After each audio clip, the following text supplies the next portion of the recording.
but I didn't know how long it would take, and I'm not the type to stay stagnant. So I just started doing little odd jobs because I like to create inertia. I would just do any job that they had. And then that sort of gave me ideas. And then I just found the TV mounting niche, went 100 miles an hour into it. Niche down as far as you can. Everybody has a TV, so it seems very tiny, but there's just people buying TVs constantly at Best Buy, Target, Walmart. And so it's not as small as it seems. Like, I'll go get a client first. It creates inertia, and then you want to get another client because like, ooh, that was nice. And then you just keep going. Cool. All right. I'm here with Marshall. Marshall, what's up, man? Thanks for coming on. Hey, my friend. Good to see you again. Likewise, man. So I'm particularly excited to have our conversation because the business you're in is very unique and different.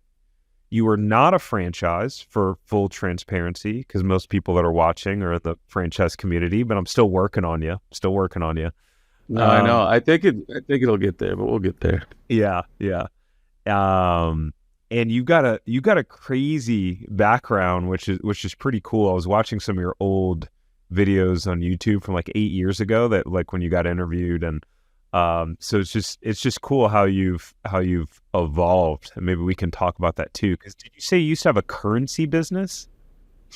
Yeah, it was. I mean, we'll get into that for sure. Yeah. Okay. Cool.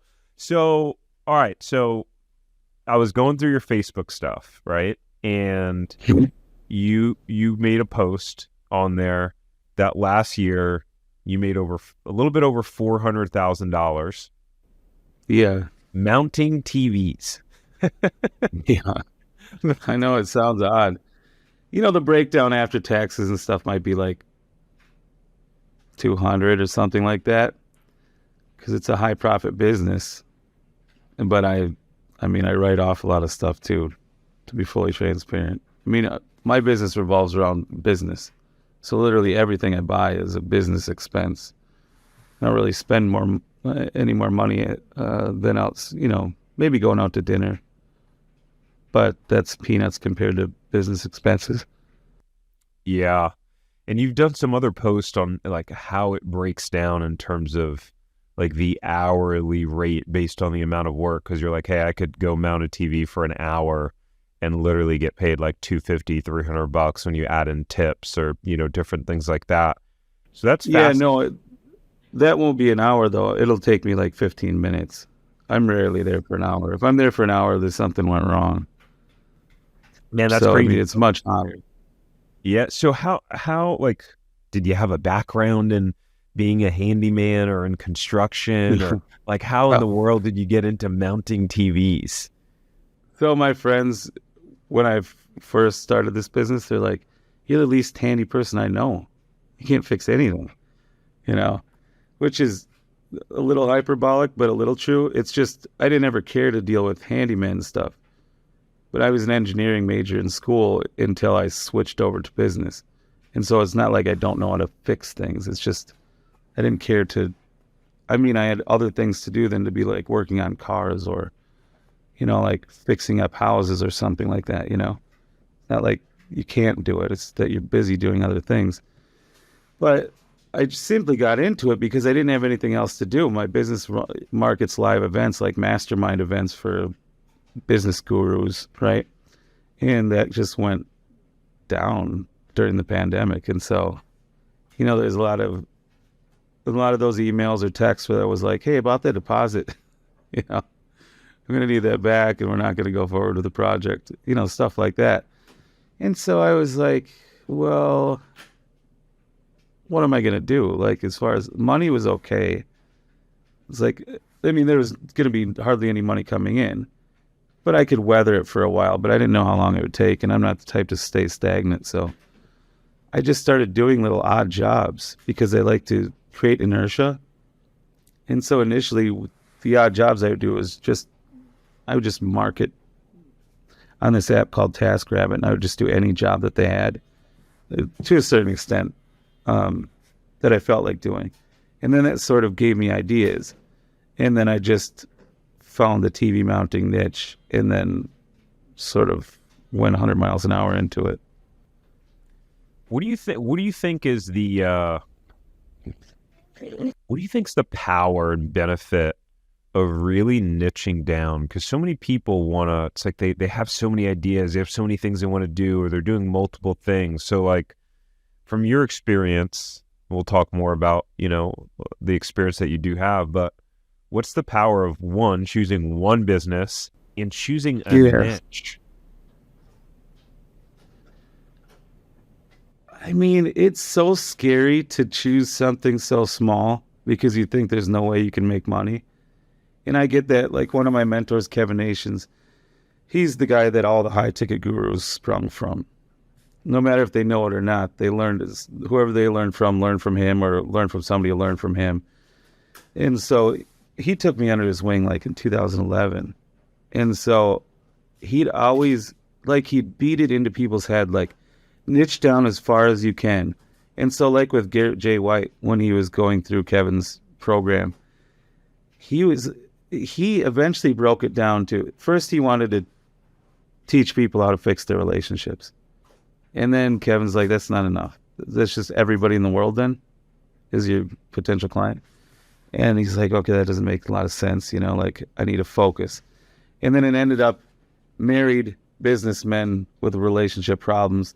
And then the branding then separates it even further. You sort of have to be like a rough, gruff type that wants to get beat up. So like he's kept niching it down. I mean, it makes a fortune, an absolute fortune with this, what seems like a tiny niche, but nationwide or worldwide, it's huge. But TV mounting, I mean, everybody has a TV, so it seems very tiny. But there's just people buying TVs constantly at Best Buy, Target, Walmart, Costco. And so it's not as small as it seems. I mean, there's more TVs being bought than a lot of other sort of handyman-related businesses or home service businesses. And so it just seems small because it's just something I never really thought about. It's just bigger than I thought, I guess. But I mean, I am sticking to that niche. I'm not going into home audio, or, I mean, I'm going to stick right here. As far as I can tell at the moment, that's where I want to stick to. Yeah. Yeah, and it's your branding is on point. I mean, it's so cool. I remember before, I don't even know how we got connected on Facebook, or when I added you or vice versa, whatever. But I didn't know you, right? We had never met or talked. And so all I saw was the branding. And I don't think at that point you had really posted like any pictures of yourself. So like I thought you were like the branding, because you have like the pictures and everything done up really cool. And so it's a really amazing image that you've created and brand. Well, I am the branding. It's all, yeah. I mean, I don't use every other person but me. I don't have a logo. Logo's my face, basically. So, but the colors, the imagery, the way you have it. I mean, even in the background, right? The way you have the power tool, like it's a gun, yeah, like that secret detective, secret agent vibe, right? Yeah, it's crazy. Yeah, it's just because I like to compress time, right? And so when I was thinking about this mounting man business, I'd had my business called The Agency, which is a marketing and advertising agency for high ticket gurus. I just took all the imagery I'd already designed and then repurposed it. And so stuff like this in the background, I took an image where a guy had a gun. I can't remember what image I was going to use this for, but he wasn't going to have a gun in it because it wouldn't make any sense for an advertising agency.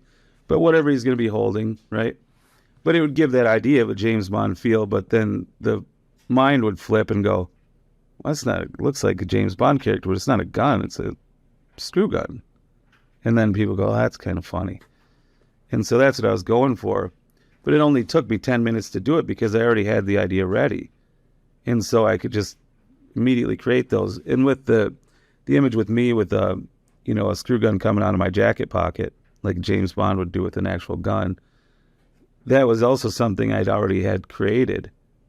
And then I just swapped out I just put as, an impact driver in there.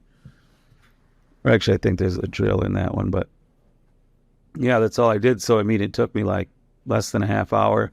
I put up the website, ran ads to Google, and I mean, the next day I was already making money. That's crazy. That's so cool. Which is why I've said to you multiple times that like I could totally see your business being a huge franchise, because one of the things that franchises, what you typically see as a common theme, is that they have really good branding, right? And so you step into a business and it's like you can feel that it's not a mom and pop place, but you're like, oh, yeah, their marketing's good, their brand is good, and you're like, oh yeah, it's a franchise, got it, okay. And like, so you have that feel, whereas, I mean, the people who you're competing against, they have sophisticated branding, right? No, it's terrible. And you want to know something that's just irking me right now? So I keep trying out these companies to, offload some of the things I'm doing, whether it's Google ads or SEO. And so one of the SEO companies, they needed to take over my site to then, do their thing to make it so that it'll show up in the search engines more. Well, they changed the whole thing around. Now it looks, I haven't put it live yet because I said, there's no way I'm not touching this. All they did, it's like a college kid who's cramming for an exam created it.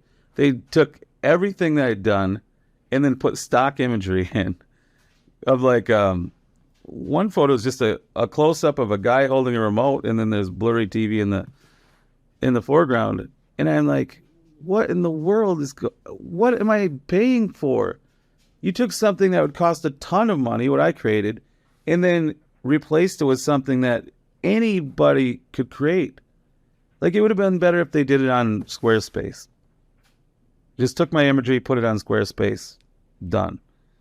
I mean, I couldn't believe it. But it now looks like a handyman website. I mean, I haven't let them change it over, but it would if I gave them the go-ahead. I just can't believe it. It just irks me so bad. I'm like, what? How can any of the chain of command that's making these decisions think that that's what you should do? It's like I gave them a Ferrari, and they took it all apart and replaced it with a Ford. I'm like, what? What are you doing that for? So anyway, that's irking me. That's how I feel about normal handyman websites. Yeah, it's just this. And I'm not going to allow them to make my site look like a normal handyman website. I get a lot of business every single day. People are saying, who did your market? I had to hire you just to talk to you. They'll have me hired to hang their TV just so they can talk about business.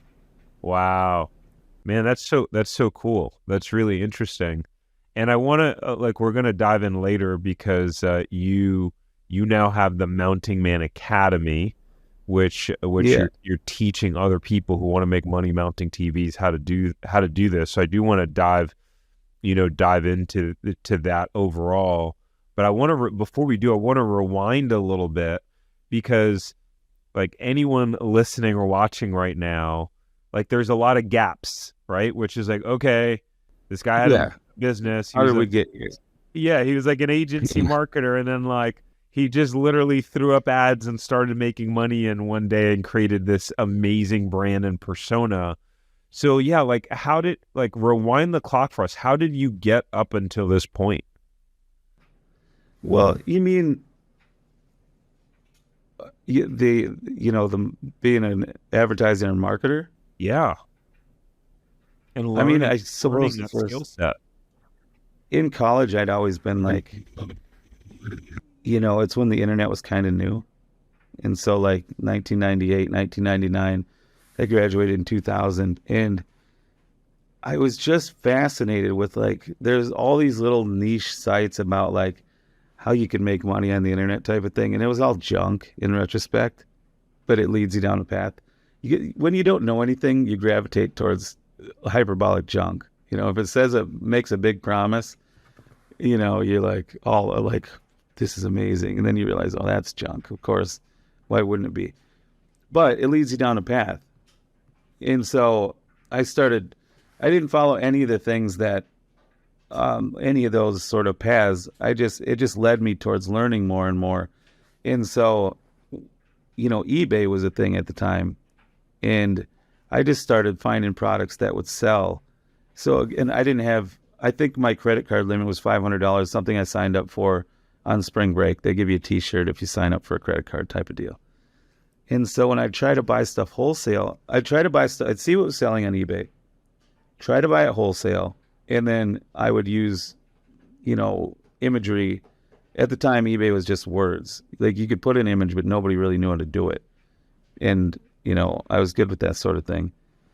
And so I just used Dan Kennedy tactics from a tape course I had of his to write copy. So one of the things was a product called Snorens. And so I'd write funny headlines with actual sort of web design in the auction template instead of like tiny type. So I'd say, does your husband sound like a chainsaw at night, or some funny thing like that to capture attention? And that stuff started selling tons. And then I did the same with like a golf product, diet pills that ended up becoming banned because they're like meth kind of, I guess. The government was like, no, this is a little too close to it's not a good thing to be putting in your body. It was called ephedra. Somebody on here has heard of it. It was just all the rage. But that sold like crazy until, it got banned. And I had like 10 cases of it left just sitting in my garage. I don't know. I was like, is this just as illegal as having like illegal drugs? I mean, at this point, how does it work? I don't know. I guess I just couldn't sell it. I could have it, I suppose. But it was eBay. It was my origin. Just cutting my teeth and learning everything. I became one of the first power sellers on eBay when they started that program. But that was my origin to all of this. Just learning how to craft words and create imagery to get people to look at you. Yeah. And then what did you do after that? Is that when you did their currency business? And what was that? Well, so the Iraqi war hit, right? And so I was always looking for the next thing. Like, okay, I got to this level. That's as far as this seems like it's going to get. Because then eBay was starting to get saturated. And so, obviously more and more people figure out, oh my God, people are making a lot of money here. It gets saturated, and then it's kind of a race to the bottom, right? And so I was looking for what to do. I created a little course on eBay selling, and that was making me some money.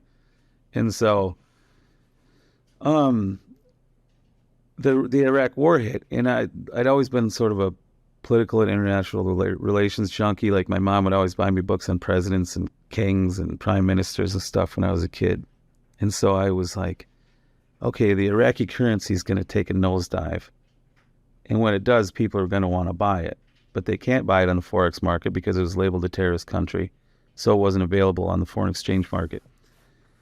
I was like, what if I just ship tons of this currency into the country and then people just buy it from me, hold it, and then they can exchange it at a currency exchange in the future, right? It worked. And so I initially had friends from the military shipping it over, getting it from a currency exchange. I would wire money, and then they would get it.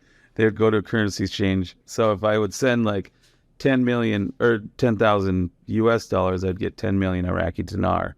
DINAR is the currency name back. Just FedEx or whatever courier happened to be the most convenient. Sometimes the packages would be ripped open and stuff like that. It was cost of doing business, a little money stolen here and there. But that's what I did, and I named my business the Iraqi Stock Investing System, ISIS. And so that became a real problem because I started my business in 2004 of March. Now, ISIS, the terrorist organization, didn't come along until, really come along until 2010, 2011, become big. But when it did, the FBI was like, what in the world? I am funneling money out of Iraq for years, and they're a terrorist organization. We got the same name. It doesn't mean the same thing, but they just didn't like that at all. So they showed up at the door one day, and the FBI did? I was like, oh, yeah. Did they find all your boxes of ephedra? That stuff was long gone by then. That'd be hilarious. We'd be like, well, the currency thing's fine, but this Africa, we got to take you in. We got to see what this is all about. Could you imagine? That would be But hilarious. anyway, turns out I wasn't doing anything illegal. They were just concerned that, if I was the Indiana stock investing system, it wouldn't have mattered at all. The acronym wouldn't have mattered. It was that funneling money out of Iraq, and then there's this terrorist organization, the same name. It was just really, really sketchy to them, to an outsider. To me, it was just like, shit, this ruined my brand. Nobody's ordering from me after this. People always go, I was going to order from you, but it just seems, I don't know what's going on with that name type of stuff. But anyway, that was sort of going downhill anyway. I think I just covered the whole market, and I was going to make as much money as I was going to make. And so that's when I started going into like, a lot of people up to then would see my brand just like they're doing at the TV mounting. They love the ISIS brand. Like how it looks is amazing. And I'd have these green screen videos where I'd shoot where like this big door would open and it says ISIS, and I'd say, welcome to the Iraqi stock investing system. I'm Marshall, just like I do in my current videos. It was just the first iteration, but people loved it. And so a lot of the internet marketing crowd was asking like if I could help with their branding and marketing. But I was making too much money to do so. But then when the terrorist organization, became a thing, it was starting to dwindle, And so I just started helping those guys out. I mean, that's how I got to the internet marketing crowd anyway. So how many people do you have? You got all this demand for, you have an exploding mounting business, but are you getting hit up every day with people trying to say, man, help me build my brand? And are you doing an agency again? I would imagine you're having. Well, I still do.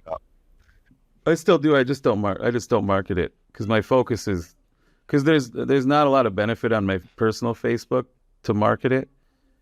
It's just clients that I had before, and because here's how it goes. What I used to charge them, I can no longer charge them because I make too much money. The cost benefit is just different. Like if they'd say, hey, can you put this thing together for $500? I'll be like, I'll just go to this house for an hour and make that, mounting a TV and then doing in-wall cord concealing, selling them out. And so I don't do it as much anymore, but when they really need something, they're fine paying it. I do. But I've got my whole goal with the agency is, now I've got this thing called the Mounting Man Academy going. I'm actually now calling it the High Ticket TV Mounting Academy. But that's just the agency inserting itself into the TV mounting business and taking back over, is all that is. Yeah. And it was my sort of, I was going to make that full circle at some point. So it's exactly what that is, which is a sort of a high ticket, mentorship program. That's what I marketed for 10 or more years. So it's right up my alley what I do. I know exactly how to market it, how to advertise it on Facebook, the whole ball game. So it's my exact wheelhouse. Yeah, it makes sense. And so what's fascinating to me is that like your skill, the skill that you acquired of being able to market, being able to brand, et cetera, copywriting, the whole thing, let's just call it package it into the word marketing for an easy term. Like you've been able to now utilize that over multiple different businesses. And it's what, like we have a small franchisee mastermind for people that have gone through our buying system. We haven't like rolled it out to the public yet, the mastermind. But that's one of the things I tell these new owners, franchise owners, is the number one most important skill that you can develop in your business is being able to market and generate revenue. Sure. Because at the end of the day, like you get those personality types, which this was me for a long time, which was I want everything to be perfect. I want it all to be perfect, and I want to have this and I want to have that. But here's what happens. You have this perfect business that has no freaking customers, or you have 5. Exactly. and you're not generating revenue. I do it all the time myself. I still have stuff sitting on my computer that should just be out in the marketplace, seeing if it's going to win or lose. But it's precious to me, and I think I need to kind of tinker with it. You know, I get it. But I mean, I start the business first and then tinker with the stuff I want to perfect. I don't just sit and not bring in clients. Like, I'll go get a client first. It creates inertia, and then you want to get another client because, like, ooh, that was nice, and then you just keep going. But I understand the sort of paralysis by analysis thing. But what I hate is, though, like, when a friend, like, will come to me and say, they'll ask for advice, and then a year later they're asking for the same advice. And, like, what'd you do in the meantime? Nothing. Like, well, I took one of our spare bedrooms and turned it into an office. Like, for what? You didn't get a client? I just don't get it. It's like, I bought a desk and a printer and a new computer. I got a new Mac. It's like, okay, what are you doing with it? It's like the people will do anything other than just get their business launched, because and I get it. I'm not trying to hate, but it's one of those things where a thing can be precious in your mind, and when you put it into the marketplace, it might just get shattered. People just might not resonate with it. And usually that's just a factor of you didn't know how to package it. And so you have to tinker with that. Tinker with your copy, tinker with maybe your imaging that you're using, your sales pitch, the price point. It all comes down to fear of failure, right? It really all comes down to fear of failure. We see it with people there's people that look at buying or finding the franchise for a year, 2 years. They've looked at 3, 4, 5, 10, 12 different concepts. They get real far down the line. They get to what's called discovery day, which is like the end of the due diligence process, where you get to meet franchisor and the corporate team, but they're just never ever able to decide, right? It's like nothing happens until you actually make a decision, or until you actually implement. And buying a bunch of cool things, or registering your LLC or an S corp. It's not, you don't have a business. When you have your first customer, you have a business. Yeah, exactly. I know everything, all that other stuff, the LLC, and it makes it look like a business, right? But a business is only about bringing in business. And that's all it's about. Everything else is just like fancy dressing. Now, do you need all that stuff if you're actually going to run a business? Yeah, but you can get by without it for a while. Just get some clients in the door. All right, now form your LLC. Now get your tax situation in order. But get a few clients in. Just do that. And then you'll need the rest, because you're bringing money in. And by default, then you need that stuff. If you're not bringing money in, you don't need any of it. No. Yeah. Well, speaking of money, so tell us about the Mounting Man Academy. This is fascinating. And for those of you guys listening, I've been, hassling Marshall, telling him that he needs to franchise his business instead, because I think that's the bigger opportunity. But tell us about the Mounting. I think so too. Yeah. But this is definitely a stepping stone. It's leading me to first bring in more money. But what it's also doing is giving me more ideas, because I get tons of feedback from people, and not just, from all sorts of people who are like mounting a TV for $75 and just cannot pay their rent. And like, that's because you're charging too little, and you can't get to anything in a day. Your drive time is half your day. And if you can only mount a few TVs, and they don't think of upselling or anything like that. And so there's a whole world they're unaware of. That for us is like the most obvious things, like one-on-one level stuff. Where was I going with that? Oh, yeah. But as far as going towards the franchising, like, I talk to a lot of people, like a ton of successful, like home theater and home audio people reach out to me. And, and also people who just mount TVs like I do. But it's getting me like a great idea of all the packaging that they do, all the lack of marketing that they have. I haven't found anybody who has great marketing yet. Not one. I have people who have like a nice logo and a wrapped van or something like that. So that looks good. But as far as like a marketing system to bring clients in, I haven't seen. And that's where the whole ball game is. And that's the part that in my business people can't really see. They can see the fancy branding. They don't know exactly how I'm getting the clients in the door. And so I'll say a lot of stuff like, here's how much money I'm making. Here's how much the expenses were. This is what my Google ads cost. This is what it cost me because I had 2 contractors go do jobs today. But it doesn't tell, I don't give one single bit of information about what's going on behind the scenes to get those clients in the door. Like even in I have this free book I wrote called the High Ticket TV Mounting Book. I think it's whatever, something like that. And I lay out everything except the part that actually there's like, I lay out all this, but not the part that shoves people into all that, like how that works. I tell them I use Google, right? And then this is all the pieces that I have, but I don't give them this part. And so they have this feeling like, oh, I can do all that, which of course they can't. They have to know graphic design. They have to know photography. They have to know videography. They have to know copywriting. They have to know Google ads like an expert, or else you're going to lose to somebody like me. It's just the name of the game. They've got to know all that stuff or have enough money to hire all the people that it would take to do all that stuff. And so my moat is that that's all my expertise. And so it's impossible to compete. If you have to hire everything that I'm just doing for free for myself, it's very hard to, your price points would have to be a lot higher. Your marketing would have to be a lot better to get those price points in comparison. That's my moat. Just having that.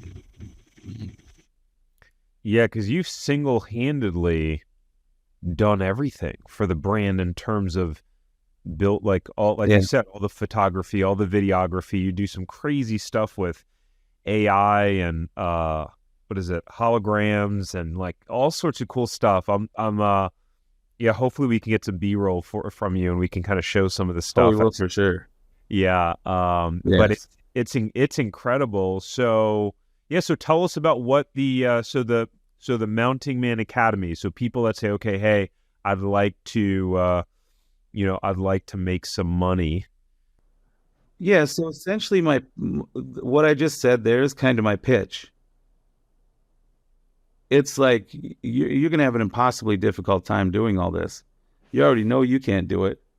Then who are you going to hire to do it? But I got this little thing here for $2,000. I'll show you exactly how I do it. Now, doing it yourself is going to be a lesser version. But as far as getting people to hire you to mount your TV, it doesn't have to look exactly like mine. It's just got to be better than the other guys, right? You're competing against the other guys in your market, not me. And then for a higher price point, $5,000, it's a more done with you program, So just give me a photo of your face. I'll take care of the rest type of deal, Or if you don't want to be the face of the brand, I'll create the branding in a different way, create the Google ad and all the other pieces. There's a lot of little things too, like just little copy and paste things that I do to send to potential clients, to leads, that just pepper them with social proof and confidence that people just don't do. They'll respond with, hey, I can mount your TV for $100. When do you want me out? It's like, well, that doesn't tell anything about insurance, about how many TVs you mounted in the past. Like, imagine if if you're going to get LASIK surgery, you want to know that guy's done 5,000 eyes before. You want to hear that. And so they want to hear that with TVs. Well, they've done that many. God, they can mount one more for me, And then if there's still not confidence beyond that, give them the insurance. You tell them we have this much insurance. There's just little things to layer on so they go, I get why I'm paying this guy more money type of deal.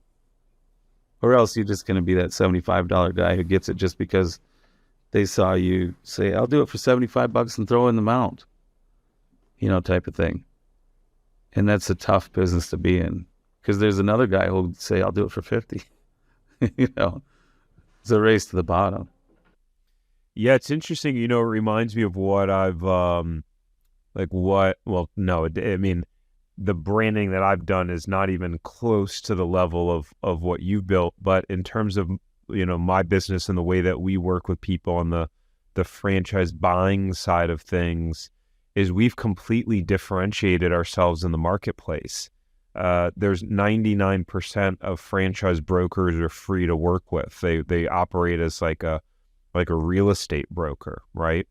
And so in my mind, that model is completely broken, because it's just for most of the franchise brokers, it's a race to get someone to the finish line, because one, that's the only way that they can make money, is by getting, you know, you to buy this franchise as quickly as possible. So it's not. So they'll do anything to convince you of that, even if it's not a great fit. Correct. In theory. Yeah. And there are a lot of good ones out there, but, you know, But push comes to shove, the guy's got to pay his rent, you know? Yeah. Or his mortgage. I get it. But that's not a flawed human. It's a flawed model that they happen to be in. It is. And what's interesting is the real estate model is like that too. I think overall the real estate model is, you know, it's just weird to me. I mean, nowadays, I don't want to bounce around too much, but I remember when we were selling our house in California, and we had a fairly high priced house, and we had got it down to, I think, negotiating like a 5% commission, but still, like, they weren't even freaking showing the house. Like, they don't even show the house. What am I paying you 5% for? Why? You're not even Right. you're not even physically showing the house. You create the marketing, Yeah. that's great, right? You get it listed, but in these days of technology, anyone can do that. So, anyways, that's just my thought process overall. My thoughts are exactly like yours on that topic. Is it? I feel like they're going to go the way of a travel agent. Yeah. What do I need a travel agent for? I can go book a flight on my phone. I can probably do it on my watch. Oh yeah. You know, you probably could. Yeah. But yeah, I totally get it. Yeah. So in the buying space overall, so what we did is we came in different, right? We what I said was using branding, right? Which is like, hey, here's my story. I've owned franchises, because I was going to say you'd be surprised at how many people are franchise brokers or consultants and they've never owned a franchise themselves. So I wouldn't be. You know how it goes. You know the world I was in with, like, how to make money online. Yeah. Most people never ran a business other than creating a thing that says how to make money online. How to make money. Yep. It always irked me. But you know what's the worst is I would have integrity. These guys are getting rich and I wasn't. And it's like, you know, sorry for that. It would just pick me off. Because I'm like, at some point you're like, what is this integrity worth? It's worth negative in monetary terms, that's for sure. You know, but it is what it is. I got over that. But for a while, I mean, kind of, I'm not over it apparently, but it just was a thing. But that's kind of why I stalled so much on creating the Mounting Man Academy, is because I wanted to have all of this, like, money dump of accounting out there. You know, I have so many posts where I just tell exactly what I made, so that there's a lot of authority built up there, you know. Yeah, which I think I've seen him grow the whole thing, you know. Yeah, I think that's been the really cool thing about just watching your journey on Facebook, just how transparent you've been, showing the screenshots, and you're like, hey, I made $2,000 today, and here's the exact breakdown of how it worked, how many jobs I got, how much I spent on Google Ads, and then, like, you're posting the screenshot. So it's like, oh yeah, cool, yeah, like, you're posting the photos of you actually there mounting TVs. You got your daughter with you, which is cool, you know. Well, my thing is I have to post a ton of variables, because anybody who knows me knows I could just immediately Photoshop numbers down. Now, would I want to do it in the volume that I do it? I'd just spend all day Photoshopping numbers. That would really suck, and I wouldn't get any actual work done. but I have to put other variables to buffer that up. And so I like to post as much things as I can so that it's all just perfectly out in the open and transparent. Yeah, I love that you do that. And that's the, you know, the conversation of the high ticket and the online guru world is so, it's so interesting. And, you know, that's obviously the world that you come from. I've read and studied a lot of these folks, and kind of the overall model of how I've modeled my business, just in an authentic and transparent way to myself. But it's it's crazy. I think it's just crazy how many people aren't transparent, or they're just, it's smoke and mirrors, or it's lies, or whatever it is. And that's one of the things that I really appreciate about, like, for me, franchising was a means to an end. I never wanted to be the franchise guy. Maybe that'll be the brand, the franchise guy. Yeah, maybe. I'm trying to actually get myself to not be the face anymore. Yeah. And take a step back and make it more of a business. Well, it's harder to sell too, because if you're the whole brand, you know, everyone wants me. Yeah, and then you can't get out of it. Yeah. Yeah. So it's a thought of mine, obviously. Yeah, that is. You know, I can't be the mounting man. Ultimately, I have to. That's just a nameless, faceless figure at some point. Yeah, what happened? I guess you're not going to get many women that join the academy. I haven't got any takers yet. Well, it's not your target market. It's a dude-based business. It's just all guys. Oh, that's hilarious. But what I was going to say is, what's interesting in the franchise world is that you have something called an FDD, which is a franchise disclosure document. And it's a standardized legal document. And so because franchises are regulated by the FTC, the Federal Trade Commission. And so in franchises, like, unlike the normal high ticket online guru world where someone could be like, hey, I've made X number of dollars, and it could be complete lie. It could be a complete fabrication. In the franchise world, you have to have, there's what's called item 19 in that legal document, where that's the only place that you can say how much money, like, other franchisees have made. Because it's verified.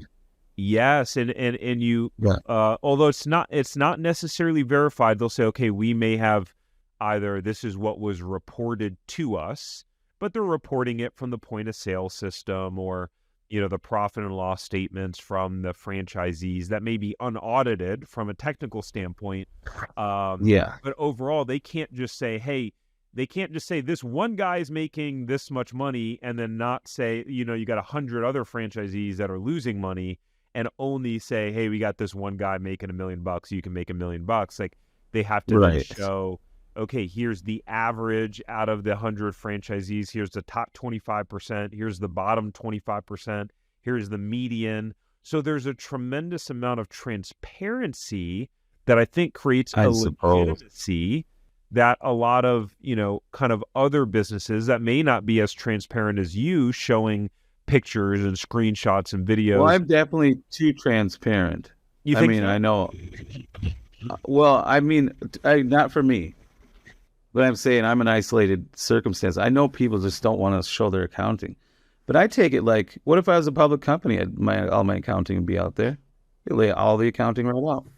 So I've just treated it like that. Why not just act like I'm that already? You know, now I get why, because I'm the only person. So then they also know what's in my bank account. What does that matter? I mean, you can't mug me and get my bank account. So, I mean, you know, like, as I've been running the ads for it, you know, these guys who make no money are like, you know, never tell people what you got, my friend. Like, why? I don't carry it around in my pocket. You know, just people, I think it's because they just take cash all the time. And that's what they are. And I have to explain, like, listen, I'm trying to build a big business here. I'm just carrying cash around in my pockets, you know. That's hilarious. So it's just a different mindset. I mean, I've just gotten so used to just laying it all out there. I'm just completely fine with it. Like once you get used to it, you don't even think of it any more than like if I was saying, I'll show you my running log for this week. Monday is 5 miles. Tuesday was 3. Wednesday was day off. Same. It's the same to me. After you get over the fact that money's a taboo type of thing, I know it annoys people. Like people I went to high school with must hate it, because Because the haters, they hate. They're mad that it's not them. They don't do it, and they wouldn't hate on me. But like just that feeling, like I know if you see something, it makes you feel a little down because it's a comparison. Yeah, and that's not what I'm doing. But I know that's just inevitable. That's how some people are going to feel about it. I know that. But a lot of other people see it in a different light and then just reach out to me. And I give them all the help in the world. Tell them how to improve their business. I can't do it for people from back home just because I don't have the time, but I can tell them exactly what to do. Yeah. Cool, man. Okay, so this was awesome. Really enjoyed it. So for people that want to learn more about making money mounting TVs and you got a freebie, you have the Academy, where can they find you and where can they go? Yeah, we'll put it in the links. I'll just give you the Dropbox link. And then also I recorded the book. It's like 38 pages. It was just a brain dump of exactly how I run my business. I put it on Apple Podcasts too, and it'll be on other podcast platforms soon. I just put it on Apple quick because it was easy for me to just slap it up there. Nice. So we'll have the link for that too. But like, I got this video that I put out on the Academy page. Like, this is how I started my accounting. Check that. All the scribbles are my daughter. She's 4. She was 2 at the time. And so I just, like, this was where it started. 2/28 was the first day.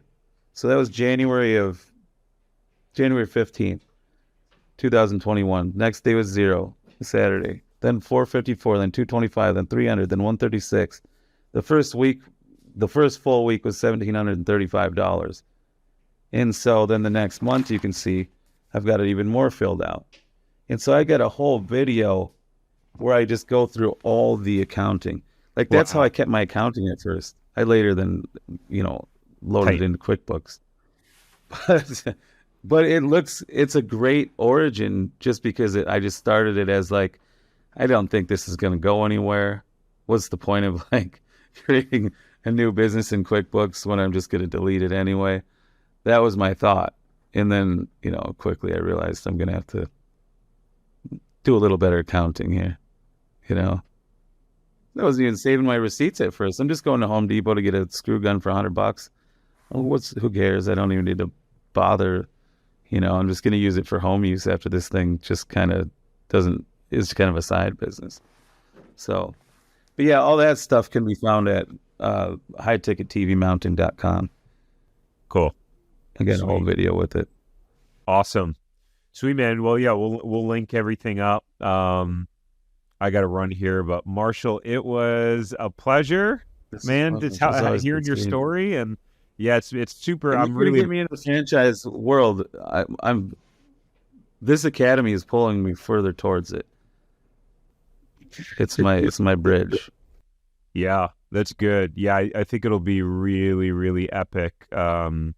Yeah, there's nothing like it, and your marketing skill set. Oh man, yeah, you'd be able to crush it. You'll have 100 franchise agreements signed in no time. Yeah, so I feel that way just based on the responses I'm getting from the ad for the Academy.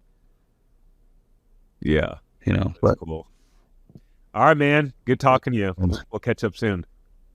Good seeing you, my friend. Likewise. All right. Bye.